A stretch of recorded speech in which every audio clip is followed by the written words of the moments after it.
To recap from Part 1, Frederick Townsend Ward had been essentially a freelance mercenary in the 1850s in Latin America and fought for France in the Crimean War. He then went to China in 1860 to create the Shanghai Foreign Arms Corps, aka the Ward Corps, to support the Qing dynasty in the Taiping Rebellion. His international forces fought against the rebels in several major battles. However, he was critically wounded and the corps was significantly weakened.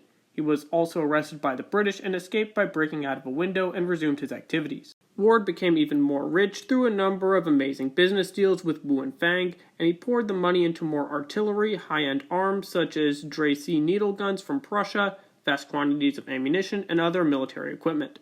By this time, Wu had used his connections to get Ward commissioned as a full colonel in the Imperial Army, and keeping a personal bodyguard of 200 Manila men, commanded by Makanaya, and Ward outfitted his new recruits in European-style uniforms, topped with turbans inspired by the British Indian forces, and within a matter of months, Ward's forces grew to some 7,000 men.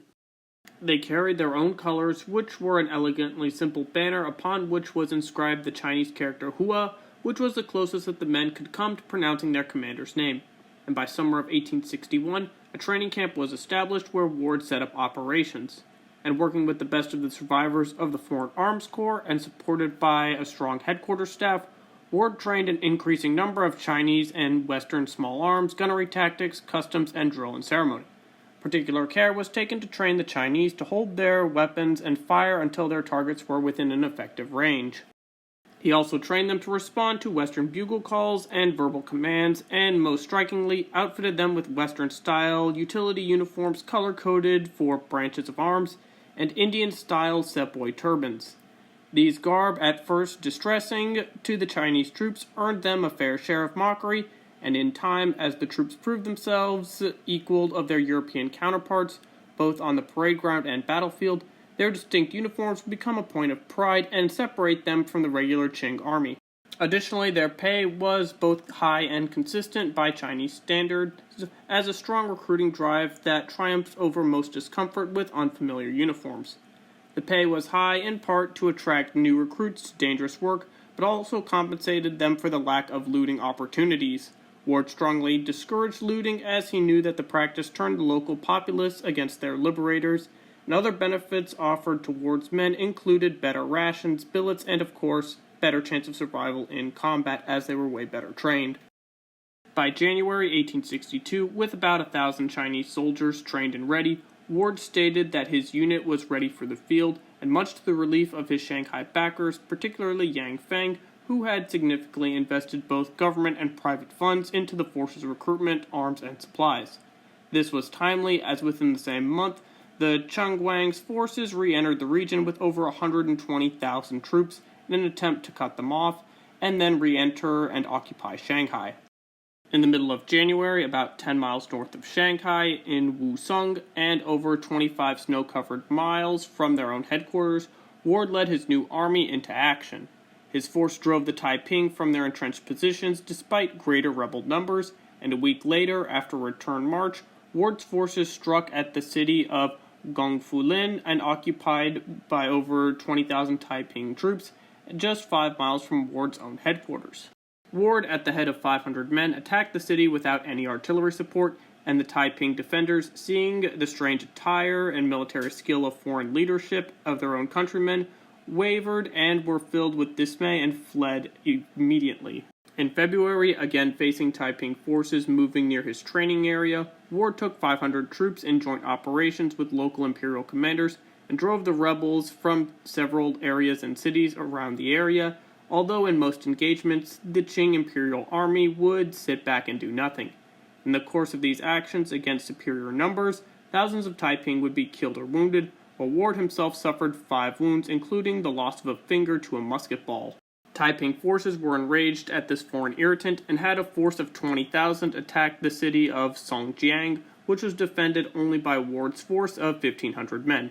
And upon approach, the rebel force came under the fire of camouflaged artillery and lost over 2,000 men.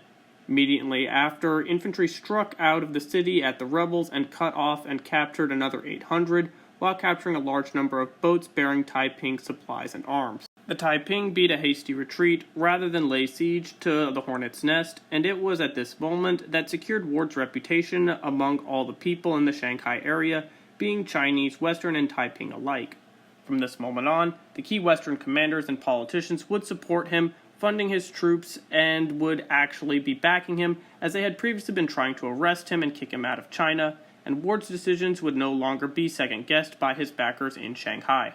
By March of 1862, Ward's force would be officially named by the Qing government and to history as the ever-victorious army, and Ward himself would be made first a fourth rank and then third rank mandarin, high honors from the Manchu court for a barbarian, as they would call him, and he would basically be royalty at this point.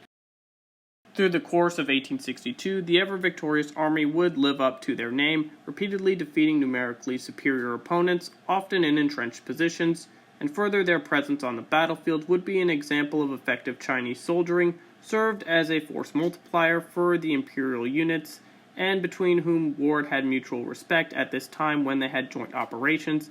Again, the Qing were now finally starting to realize that the ever-victorious army could actually do things. During the summer months, Ward's infantry background found immediate application to the problems of land warfare. The Chongwang's growing Taiping forces in the area led to multiple threats at multiple points across the region, and mobility was needed for Ward's limited forces. However, the road systems really sucked a lot. While most commanders might have tried to solve the problem through additional wagons and horses, Ward saw the rivers and canals as a certain area for him to go through. He quickly secured the use of several river steamers, fitted them out with mobile artillery platforms and troop transports to increasingly increase his army's effectiveness over several areas. The Taiping would later consider the Western steamers a great threat, and their land force could not contend with foreigners, as they believed that his forces were able to control the waters now. Again, throughout this time, Ward's reputation would continue to grow, as he himself would outwardly care little for public attention and sought to quench some inner need for further glory, and hoped to participate in an eventual strike against Nanking, which was the Taiping capital, but this wouldn't happen. The Manchu court was suspicious of Ward from the beginning, and would continue to grow more concerned about him, as he was, doing really good all throughout the war here, but they still didn't trust him, even though he was pretty much part of the Manchu court at this time. Ward began making plans for an assault on Nanking, the Taiping rebel capital, augmenting his army with armed riverboats to ferry his men wherever they were needed, and enough mobile field pieces to create a complete artillery corps. But the Manchu emperor, no longer living in fear of the Taiping threat, had plagued him for years and began to worry that Ward was becoming too powerful on the Chinese landscape, and the fact that Ward had refused to shave his forehead and sport a long braided hair and continued to favor Western clothing made the Manchu very angry. On September 20th, 1862, Ward was characteristically at the head of his troops, leading a coordinated attack that pitted British, French, and Imperial Chinese forces against one of the last Taiping strongholds. At the base of the city of Sixi's walls, Ward suffered his 15th and final wound, as he was shot through the stomach and refused to leave the battlefield until he collapsed and was carried out from the field by his weeping soldiers. He lingered for 2 days on a British gunboat, calmly dictating his will. Ward had survived 14 previous battlefield injuries, and he lingered for a day. During that time, he dictated a will, ensuring that his brother, sister, and wife would be cared for, and he died on the morning of September 22, 1862. He was a poor man when he entered China, but Ward had been able to become very wealthy and would bequeath a large sum of money towards the Union cause in the U.S. Civil War. However, he would not be able to actually get all of his money towards anyone that he willed it to, as most of it would be taken away. After Ward's death, the Chinese gave command of the ever-victorious army not to Makanaya, as Ward had wished, but to Ward's second-in-command, Henry Burgoyne. And Burgoyne immediately betrayed Wu's trust by attempting to rob him, and he had quit China under the pain of death, and to replace Burgoyne, the British offered up a lackluster officer named John Holland, who wasn't really qualified and was pretty much preoccupied by hating America and not really using tactics at all, and eventually the ever victorious army came under the command of Charles George Gordon, who then took credit for everything the ever victorious army did. And that is the end of part 2 about Frederick Townsend Ward and his leadership of the ever victorious army in the Taiping Rebellion. What other figures in military history would you like for me to cover? Write in the comments, and thank you for watching.